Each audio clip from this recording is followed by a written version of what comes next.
So we do some real challenging emotional work in Zen coaching, and that is what gives us the capacity to be of great support. And we learn that our suffering, when worked through, becomes our resource when supporting others. Oh. So it turns out our suffering becomes our gift also.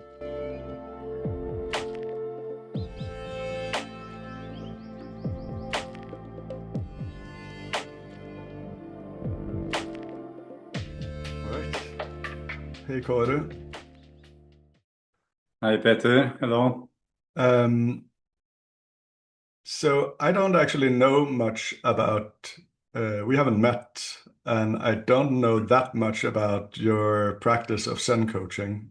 Like, I came in contact with it because I met one of your students, I guess, a practitioner of Zen coaching at a festival in Finland a few years ago. And we played a little bit around where, yeah, I did some circling and she did some Zen coaching. And we were like, oh, there seems to be some overlap here. And yeah, and that made me want to talk to you about, just what is this practice? How did it come about? So maybe that's a good place to start. Just could you introduce yourself and maybe sort of how did Zen coaching come into the world? Yes, so thank you for inviting me. I'm happy to share. My mission is to share these tools to as many people as possible. So I see this as a good opportunity to do that. I'm sitting in outside Oslo. I live in Norway. I'm Norwegian, and I have a background studying technology, computer science, and management, and business administration, and also philosophy. So I spent 6 years in university with those kind of topics, and I got more and more interested in philosophy. That became my main interest. So I wrote a thesis on artificial intelligence, the philosophical implications, back in 1985. And now that topic is exploding on the scene. So I feel, okay, we're back. And it was interesting because what I explored then, when I didn't really have the knowledge and skills to do such a thing, it was stretching my capacities a lot. I see a thread going through my life, which is about what is real intelligence. Now we talk about what is artificial intelligence. What is that? But to answer that, we have to ask a more fundamental question: what is real intelligence? And this you cannot divorce from consciousness. Real intelligence is related to real consciousness, which is related to the human being, our soul. But when I studied it in the beginning, I discovered that psychology and the sciences don't explain it, And the philosophical tradition, if you look at phenomenology and existentialism and those directions, which I were most interested in, they talk about it,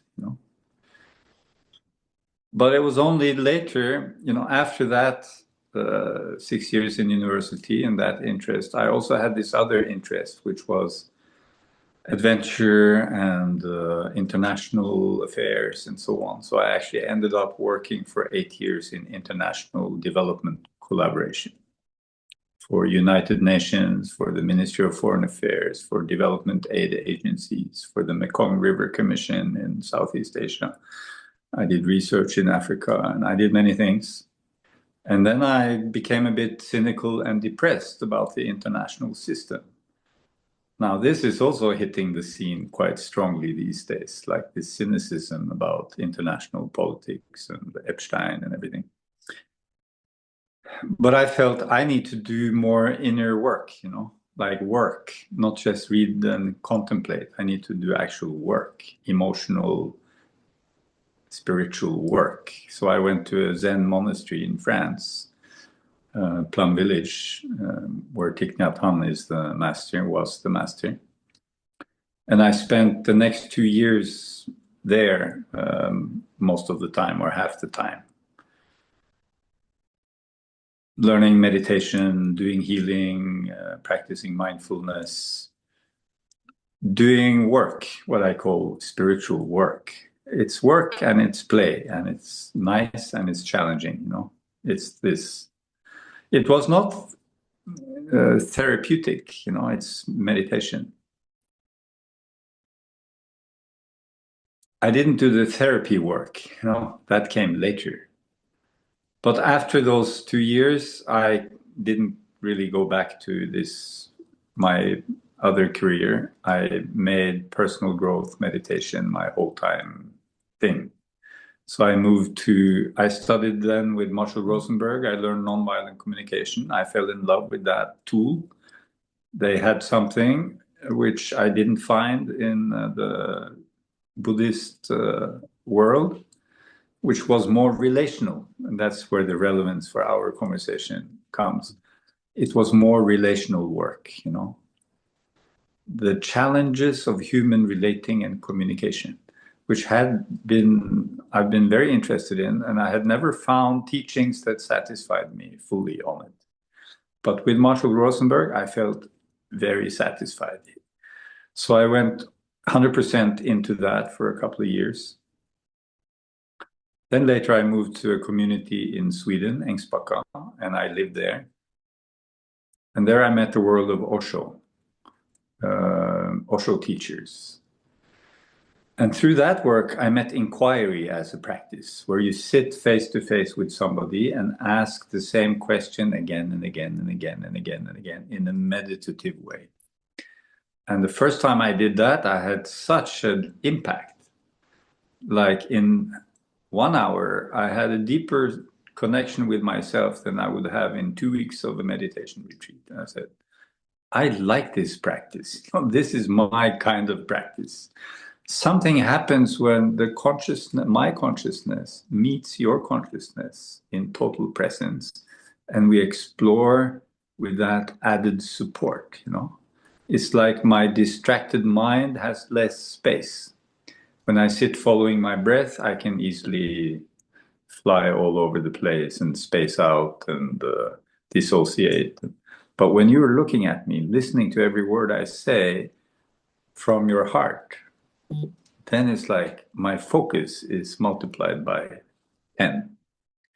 So I fell in love with that practice from the first time I did it. And I also fell in love with the Osho approach of using all aspects of human expression: dance, music, sexuality, touch, silence, as part of the inner growth journey. You know? So celebration, party, you know, everything was included. And this I felt resonated with me. You know, the Zen monastery doesn't embrace sexuality, for instance. It's monks and nuns who have renounced sexuality. And that's okay, but that was not my, you know, path. So then I stayed at Ängsbacka, and there is in me a natural facilitator since I was young. It's like teaching or facilitating is an inner natural tendency in me. It's not something I had to. In fact, I found it extremely scary to take that role always. It was very scary for me, but there was this inner urge to do it. One, I like to share, but two, I learned so much in that role about myself, about what I'm teaching. If you're going to teach anything, if you're going to learn anything, imagine you're going to teach it the next day. Then you really focus. You know? So I was facilitating. I had also in my previous work been a facilitator. You know, in my international development work, I was also a teacher, facilitator, leadership and project management. So it was a natural move. So whatever I was learning, I started sharing it, often experimentally with friends for free. And then gradually I made it my work, and I did retreats 1 day, 2 days, 3 days. And then one day, I did that for 2, 3 years. I didn't make much money on it, but there was a passion. And then I felt this is what I want to do, as work. This is more aligned with my true passion. And one day I felt I want to offer a training, longer training. And then this word Zen coaching just came to me because I was interested in Zen. I love the approach of coaching. So it was just a Zen. These two things, the moment this phrase came in my mind, there was a huge yes. That's what I want to do. I want to offer something under the name Zen coaching. I don't know what it is, but it feels good. And the way I like to do things, I like to do an experimental pilot and see how it works. I don't like to sit and think for 2 years before I do it. I'm a bit of a do first, learn from doing, learn from failing, learn from successes. So then I offered a little training, 3 times 3 days. 7 people came. It was completely experimental. I just combined the different elements that I had fallen in love with, mindfulness, Buddhism, nonviolent communication, in my own little package, inquiry, exercises, and people loved it. So that motivated me to do it again. Next time, I made it a little bit longer and 12 people came. It was like a 1-year journey. And then I improved it a lot, from this first to the second version. It was 100% improvement in the structure of the training. And since then, I've been offering this training almost 30 times in 4 countries. We have now trained 900 people from 25 or 30 countries. We have this network around the world. And every year I've been improving. Now the training is 5 times 5 days. It takes 1.5 years. Then after the training, we have an advanced training. Once you do the training, you become part of this international network of people who like this kind of work. So that's what I've been doing for 20 years, sharing this training, supporting this community, and also continuously learning myself. I see, I feel all of us, we're just work in progress, One day we're a teacher, the next day we're a student. I need my own coach. I can be your coach. That's my view on spirituality, not to wait until we're fully enlightened Buddhas to share our gifts, because the world doesn't have time for it. And in any case, it will take several lifetimes for most of us to be a fully enlightened Buddha. So then we'll wait forever. It's good that some people do that, sit in a cave for 9 years and meditate in a monastery for 15 years and then teach. But that's very few people have that dedication. I don't have that dedication. So I'm more a learning by doing and sharing what you can share approach. And I love coaching. It's having these kinds of conversations with people constantly about meaningful topics and supporting people to find their own answers, not to give people solutions, but to give them good questions. So coaching is about deep listening, good questions, being a midwife for other people to discover. So this is also something I love and something I feel the world really, really, really, really needs, listeners. I feel we are a world of talkers with very few real listeners. And that's a big reason we're in such a mess. Everybody talks and very few people really listen. Now I talked a lot, so thank you. Yeah, thank you. It's nice hearing you. Yeah, like the journey, yeah, just resonates. So like it's quite similar to my own movement. So it just feels nice to hear about. I am curious sort of about the work? Like, can we get closer to what does the Zen coaching work look like? Like when I picture, like I only have a quite rudimentary idea of what it is you teach, and it opened up a bit as you were speaking, or like it got more multifaceted. But when you say that, like, oh, it's a 5 times 5 day training, and it's like, okay, but what would I be trained in? Like, what would it look like? Can you get a bit deeper into that? I can. I think a good way to explain it is to mention the title of each module, 5 modules, because that explains the way the whole approach is. The first part is called relaxing into being. You can also call it relaxing into presence.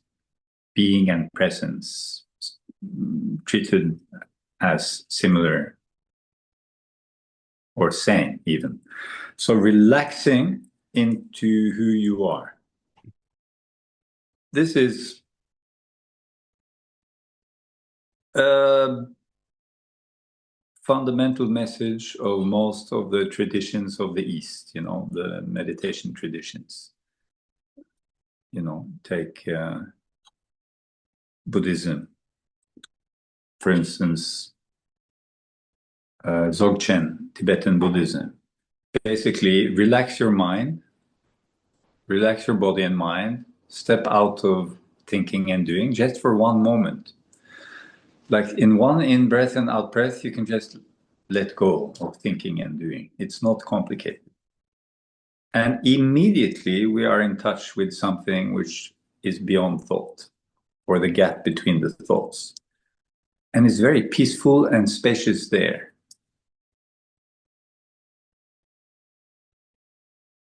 That for me is the essence of Zen. That's why I call it Zen coaching. It is like honoring that gap, that still space, that openness. In Zen, also called don't know mind or beginner's mind. Not being the expert, being open. Not having an opinion about anything for a moment. So we begin there.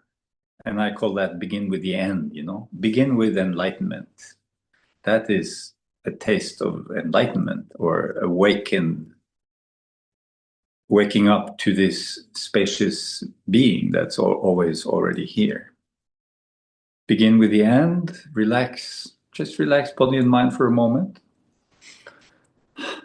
And anybody can do it immediately. The problem is we can do it for a moment and then boom, again, we're caught.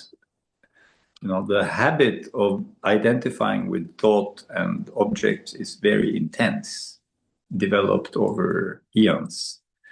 So that's why even people can taste that immediately. To integrate that is not so easy, of course. So we spend 5 days exploring everything that gets in the way of actually being able to do that on a more regular basis, Trying to make that part of your daily life many times a day.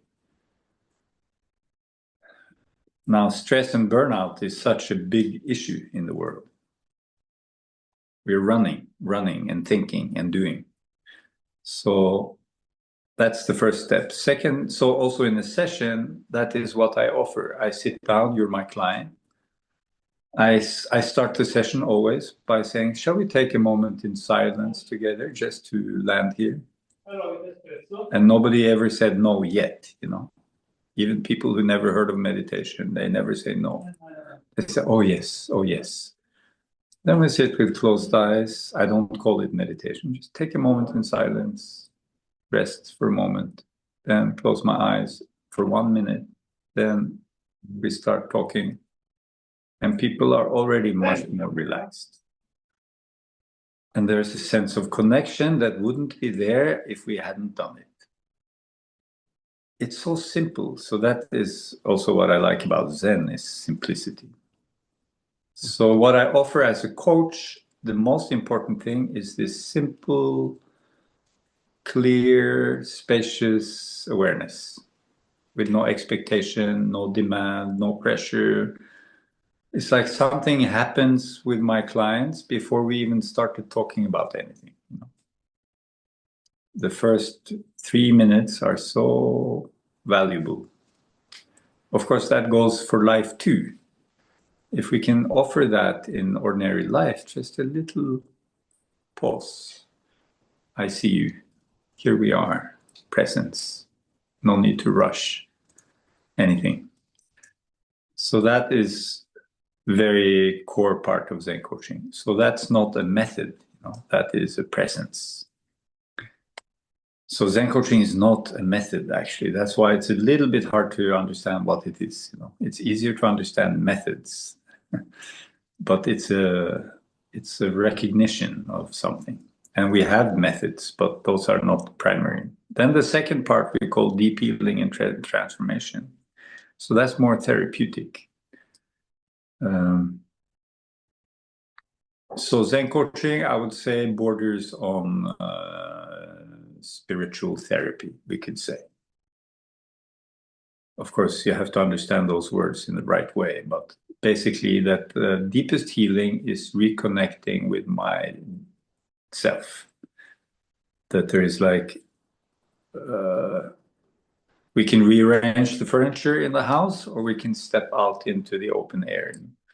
So it's that kind of healing where the healing is reconnecting with a place which was never harmed, never hurt. Our inner being cannot be harmed or hurt. No. So that's, we call it deep healing and transformation. So that requires an understanding also of some psychological therapeutic modalities and principles.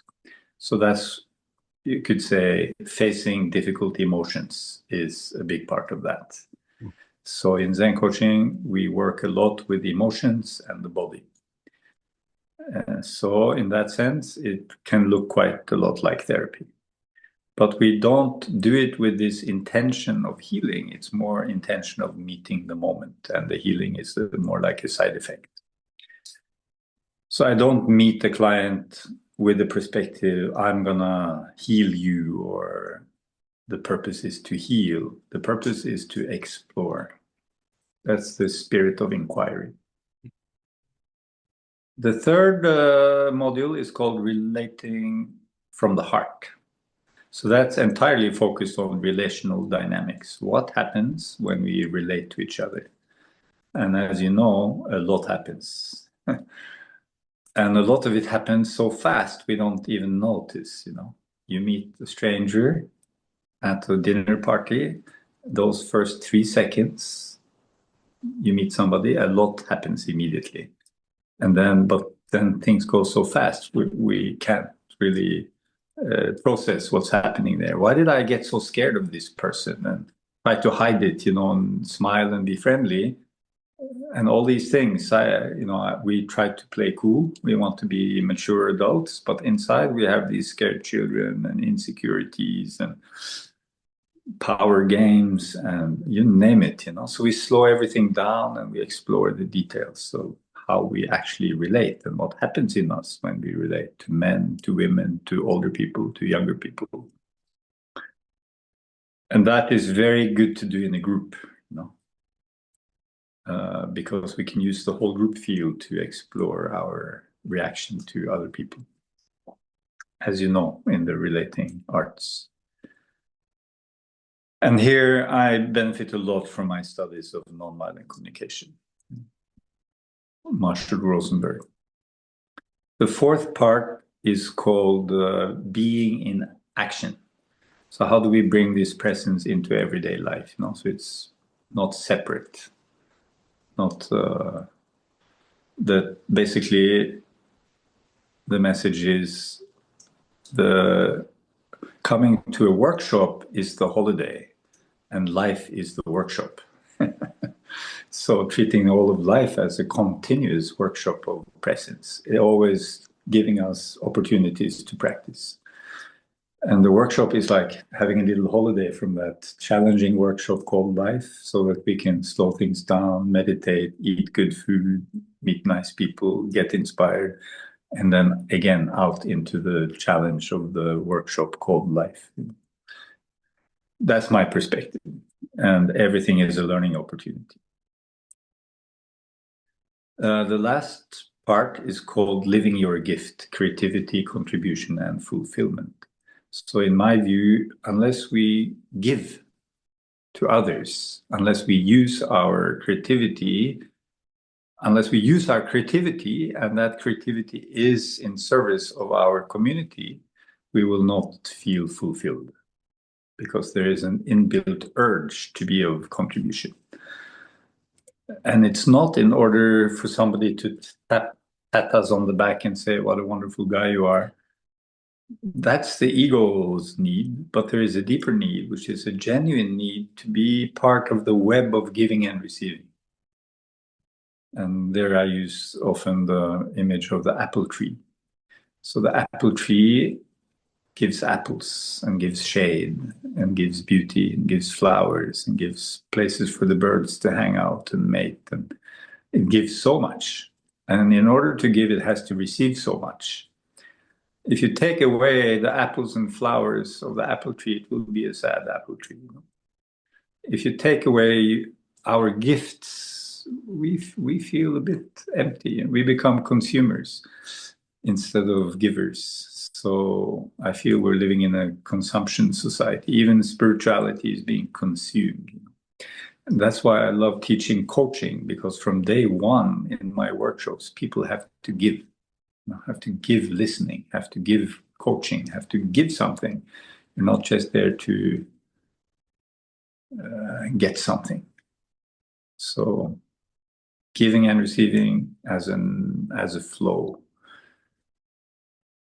So, and all through these modules, we learn how to listen deeply and how to ask really good questions, basically. So that's what we do now. To complete the picture, what makes Zen coaching something, specific is the way we work. We have a certain type of questions, like what's happening in you right now is a question we ask many, many times in every session. Can you describe how that feels in your body? This we ask a lot. Can you allow those sensations to be there, to be felt? Can you include all of it? Can you say yes to it? And if you cannot say yes to it, if there is resistance, can you allow the resistance? So those series of questions are always used in a Zen coaching session. It's not the only thing, but those questions used within this spacious, allowing, loving presence provides a context where so deep work happens so fast. So that, in a way, you can recognize in most Zen coaching sessions, that spirit and those questions. Then we can use all kinds of other tools and so on. But it's allowing the unfoldment to happen, not guiding you to a result, but trusting that life will unfold to the right place if we stay in the curiosity of what's happening now. So that is the short summary of what we're doing. Yeah. Beautiful. Feel quite touched, actually, hearing you talk about it.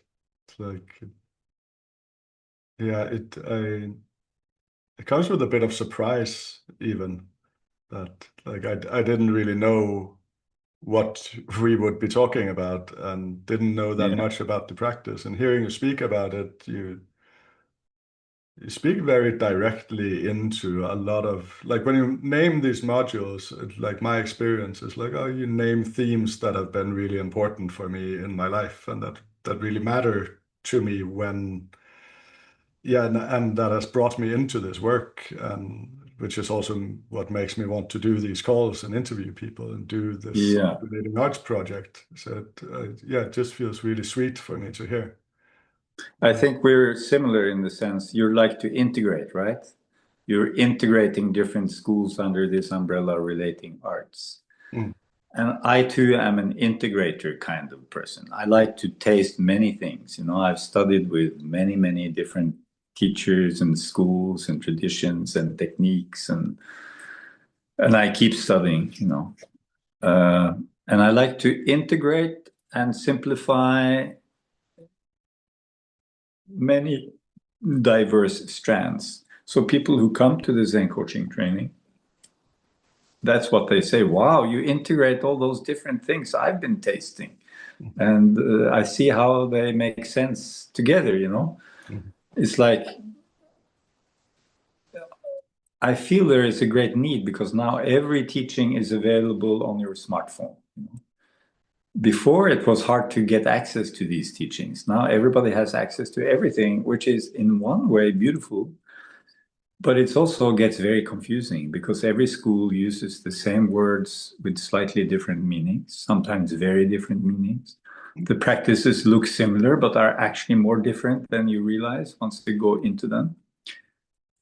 So there's a lot of confusion out there, you know, for people who are trying out many different things, but don't have a solid ground in the middle. So I feel to play that role of integrator and simplifier and connector is valuable.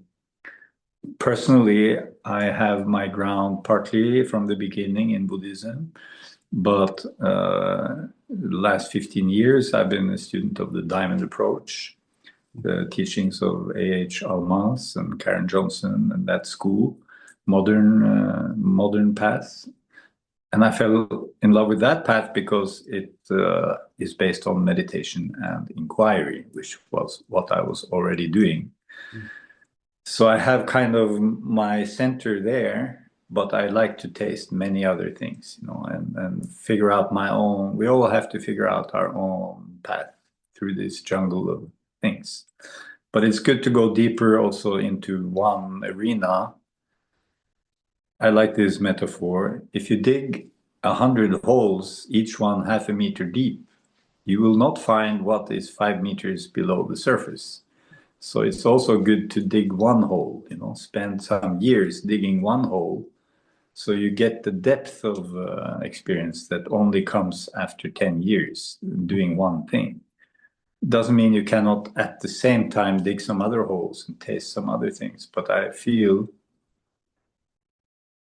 it's a underestimated value to spend a longer time practicing one thing, you know, or one approach also.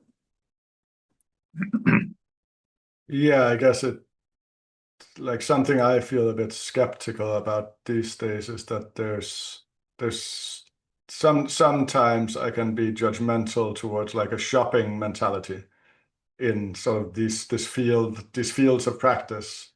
Whereas Yeah, like exactly. just like doing more developmental workshops and trying the next new thing that has a new cool name. And Exactly. that's a bit different from committing to, it can be sitting or it can be like my background is Tai Chi. But I don't think it matters so much, but like practicing something an hour a day and Yes. like really getting into that. And that, at least for me, that seems to also open the doors to the field of practice in a different way. Because I there does totally seem to agree. be some kind of there's a ground of being that is touched in every practice. That's what I mean by the holes. You dig one deeper hole, so you get the fruits of that, you know, you find the diamonds that are deeper. Yeah. And then you can also taste other fruits here and there, you know. Mm. But I feel it is a very good idea to find something you like and really go for it over time. It doesn't mean excluding other things. I feel that's also a mistake, you know. No, I don't want to be disturbed by anything else because no, don't disturb me with those other concepts. Then you're also fear-based, you know. So to keep an open mind, but there's also easy to get dogmatic, you know. It's a tendency of the human mind, either to be a shopper, shopping everything, and taste everything, or to become dogmatic. No, this is my thing. I'm not going to touch anything else. This is the best, or this is the only thing for me.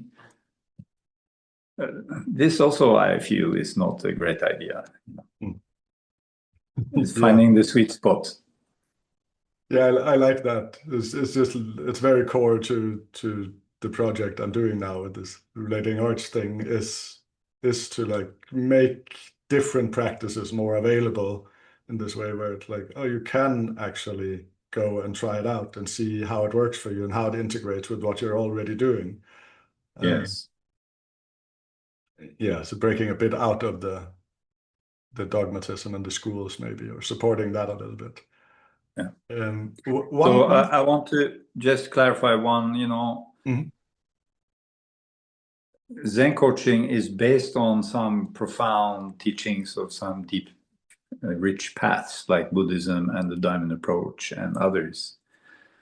But it's not a spiritual path as such. It's you can say, personal growth school or with a spiritual touch. So in that sense, it's a great entrance, and it's a great place to be if you are not the type who are like dedicating your whole life to a certain spiritual path. So we don't offer what a complete spiritual path is offering, and it's good to be clear about that. But we're offering a beautiful collection of principles and tools that are extremely helpful in the modern world. So you can say, I want to provide depth. So we are including a lot of depth teachings from other traditions. I feel depth is important, that there are no simple answers to profound questions. Everything has a depth to it when you go into it. So, for instance, in Zen coaching, we work a lot with what can be called spiritual qualities or qualities of presence. These are qualities that have names such as joy, peace, compassion, love, connection, value, spaciousness, power, strength, grounding, stillness, direct knowing, and so on. So these qualities of presence are deeper than feeling. They are qualities of our nature as a being. They are the real intelligence, Intelligence itself is a quality of being, if you look into it. In Diamond Approach, they call that brilliancy. And it operates in the mind, in the body, in the emotions, in our entire being. Real intelligence. So in the Zen coaching, this is a very big part of our teachings, and it gives our work a depth, and it also gives our work as a coach a great impact, because when you learn about these qualities, you see that the suffering and problems people have in their life are always, basically, almost without exception, related to a disconnection from one or more of these qualities. So the solution to every problem is to reconnect with one of these qualities. So with that understanding, you can support people very profoundly, very quickly, without much effort. So that is a very big part of Zen coaching, and it's hard to explain it. You have to actually do the training to understand what I mean by these things. You can't explain that as a technique, because you need to have a realization of these qualities in yourself, which means you have to go through the obstacles and the suffering and the pain and what caused you to disconnect from them. So it's inner work, it's real work. So we do some real challenging emotional work in Zen coaching, and that is what gives us the capacity to be of great support. And we learn that our suffering, when worked through, becomes our resource when supporting others. So it turns out our suffering becomes our gift also. And you can see that in some of the great teachers in the world, like Nelson Mandela, 28 years in jail, Dalai Lama, his whole country destroyed by invasion and this and that. Thich Nhat Hanh experienced 30 years of war. These are people who are gentle, kind, and share the energy of compassion. And it's based on this tremendous amount of suffering. No mud, no lotus is what Thich Nhat Hanh likes to say, Zen master. Our mud, unless we have a spiritual perspective on life, on these qualities, then mud is just dirty and annoying. We want to get rid of it. But from another perspective, we need the mud, to develop certain qualities like compassion. So then everything has a place. I've been reading Chögyam Trungpa recently. He speaks into a similar thing where he calls it manure. Like the manure Yes. that your awakening or whatever grows in is what you deem your bad qualities right now. So that can be your anger or your resentment or your Exactly. or whatever. So, that's the tantric approach also. Every energy you experience has the essence of awakening in it already.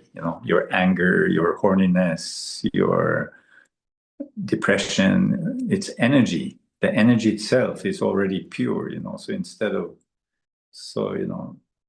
could say it's a tantric approach in the sense of allowing energy to move and reveal its positive qualities, which are already inside, like anger, for instance. Anger, judgmental anger, when you allow it, becomes true strength, passion, aliveness. Who wants to get rid of that? That's a bad idea. So you don't want to get rid of your anger. You want to see the essence of your anger, which is true aliveness, passion, strength, and so on. Boundaries. Yeah. Something matters. I'm curious about. I think I know the answer, but I want to test it on you anyways. Yeah.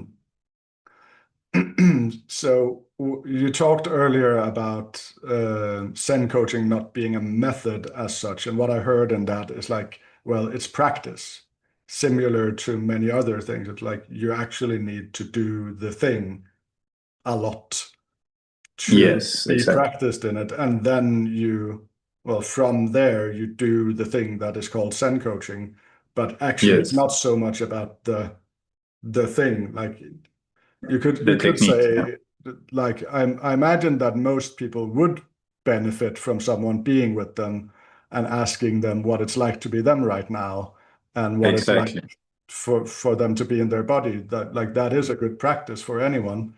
And then when someone who has been deep in practice asks you those questions, it's different somehow. Exactly. That's very well put. That's exactly how it is. Yeah. That's very much the case. Totally. And like my metaphor for this field of relating arts, or like how I would like to see it, is a bit similar to how my Tai Chi practice has been. That is like in the beginning, I had a teacher and he taught me some forms, and I started doing those forms at home. And I needed my teacher quite a lot in the beginning to remember the movements. But then at some point, it kind of switched or flipped, and it was more like, no, I have my own practice, and I do it at home, and I'm learning through doing my practice in my own life. And then once in a while, I seem to plateau, or there's something I don't understand, and then I need to return to my teacher and touch his body or just get a sense of something new, and then I can go home and practice again. And that's how I would like to see this field of practice that seems to be emerging, that we can all practice on our own, and then sometimes we need to go and get an upgrade or get a sense of what is possible at a higher level of complexity. Yes, I like that. And in that, I'm like, would someone, like, what would be a place to start for someone who maybe doesn't want to do a 1.5 year training right now? What would be a way into the world of Zen coaching without that? Is that even possible? It's totally possible.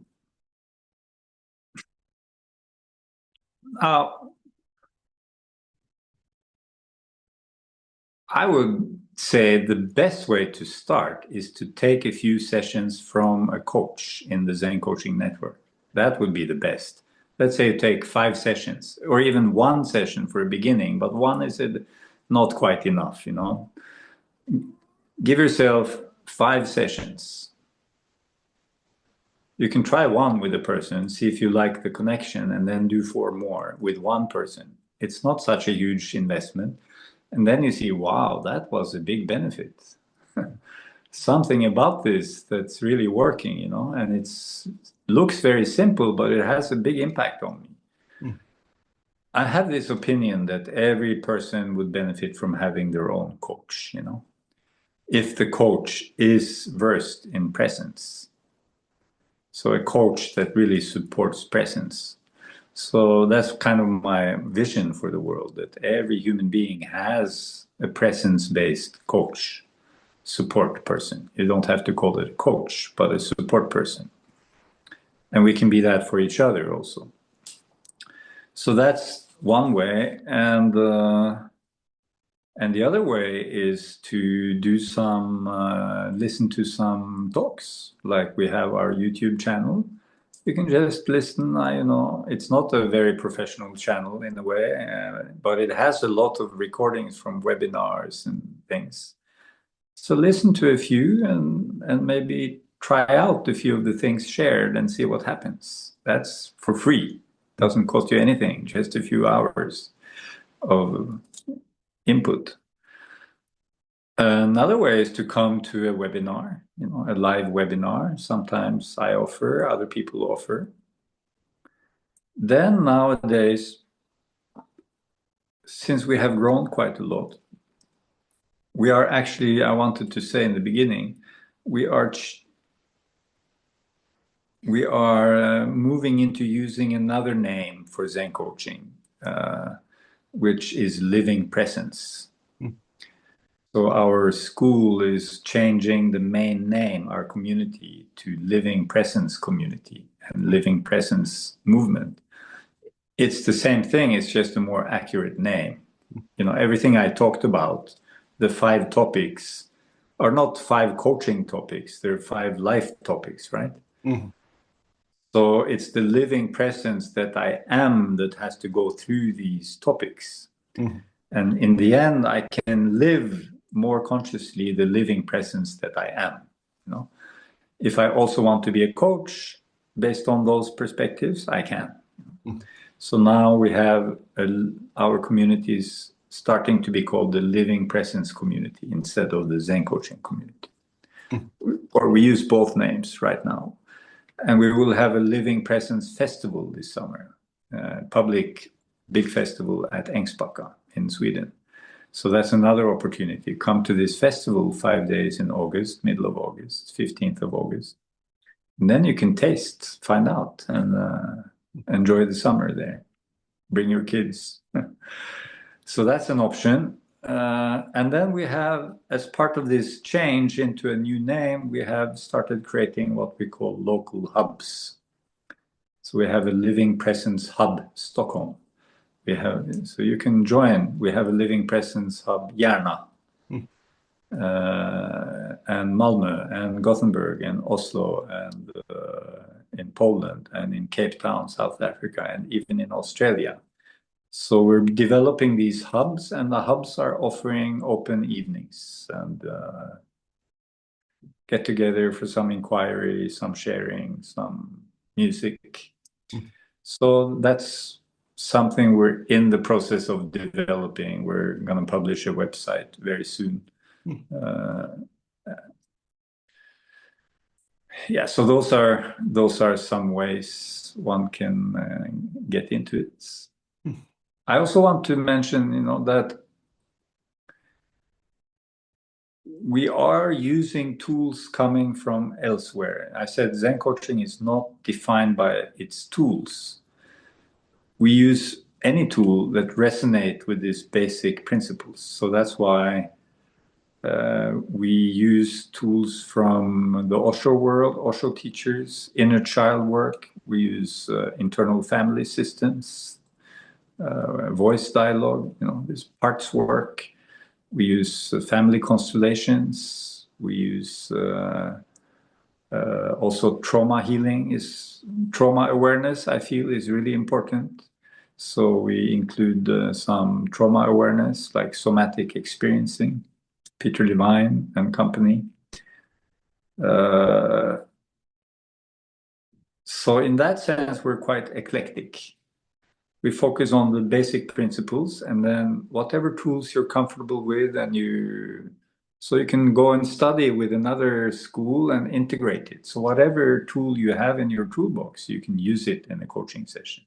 Since we're not defined by the tools, we're defined more by the spirit of presence and a non-fixing attitude and compassion and deep listening. That is the foundation, which are not tools. It's a way of being together. I mean, relating arts means a way of being, right? And then we can use all kinds of tools. That's not... Our minds get hooked on tools. Oh, I have the best tool. If you use this tool, you heal every problem you have, That's not true, It's not the tools never do the work, We get too much in love with techniques when they are secondary. That's my opinion. Yeah, I feel very aligned with that. I was just teaching at a university in Copenhagen the last couple of days, and one of the thing I keep telling them is to not get too fetishist about methodology. So it's like, don't make the method into the thing that's important. It's just a tool that's supposed to serve something we're doing. So yeah, that makes sense. And that's one reason I love Zen, because Zen is always cutting through everything you can attach to. If you meet the Buddha on the road, kill the Buddha.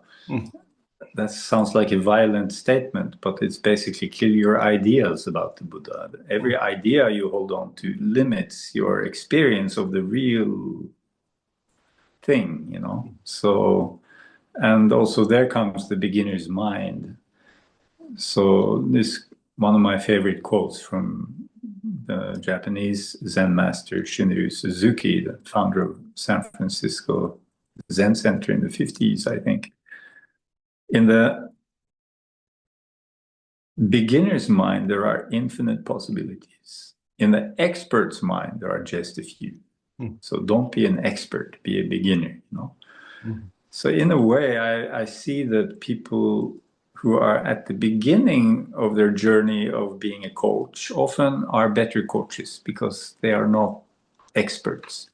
They have to be innocent and open because I'm not an expert, I'm just myself. Then later you become an expert and you've read every book on psychology and you start to have too many ideas, Then it's hard to be open. Similar in relationship, right? In the honeymoon phase, it's easy to be open because you don't have so many fixed ideas about the other person. But when you've shared the same bathroom for a few years and kitchen and so on, then you start to have certain fixed ideas about the other person.